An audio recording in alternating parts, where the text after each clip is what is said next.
பெருசா வளர்ந்துருச்சுல்ல. நல்ல வெள்ளி யானை. வெள்ளி யானை இல்லையா, தங்க யானை. இது மனிதர் உணர்ந்து கொள்ள மனிதர் காலம் அல்ல, அதையும் தாண்டி புனிதமானது.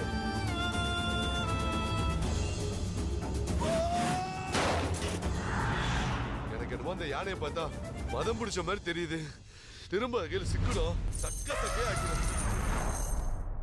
இது நம்ம யானையா பாரு. இப்ப அவன் சாராயம்லாம் குடிச்சு வேற மாதிரி வளர்ந்து நிக்கிறான்டா. அவன் ஏனலாடா.